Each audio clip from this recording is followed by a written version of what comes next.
نبی علیہ السلام نے فرمایا مت خبر دو شیطان نے تیرے ساتھ نیند میں کیا کھیلا ہے، بیان بھی نہ کرے، لیکن یہاں اسے حجت منوایا جا رہا ہے، ادھر بیان کرنے سے بھی منع کیا اور اس کو یہاں پہ حجت منوایا جا رہا ہے، فرمایا الا ہرگز بیان نہ کر، اور یہاں اس کو حجت منوایا، مانو اس بات کو حجت مانو، فضیلت بھی مانو، اسے حجت بھی مانو اور اس کے مطابق عمل بھی کرو،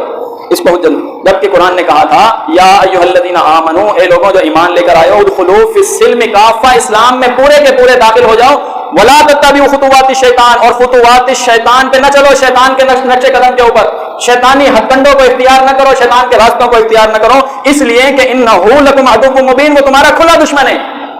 اس نے پہلے دن ہی یہ بات ٹھان لی تھی کہ اے اللہ جس کی وجہ سے تو نے آج مجھے یہاں سے نکالا ہے تو میں اس کے راستے میں بیٹھ جاؤں گا، اسے گمراہ کروں گا، اس کے دائیں سے آؤں گا، اس کے بائیں سے آؤں گا، اس کے آگے سے آؤں گا، اس کے پیچھے سے آؤں گا، اس کو گمراہ کروں گا اور اسے اپنے ساتھ جہنم میں لے جاؤں۔ اللہ تعالیٰ نے فرمایا بس جو تیری بات مان لے گا میں اسے بھی اور تجھے بھی جہنم کے اندر ڈال دوں گا۔ فرمایا انہ لکم عدو مبین، وہ تمہارا کھلا دشمن ہے۔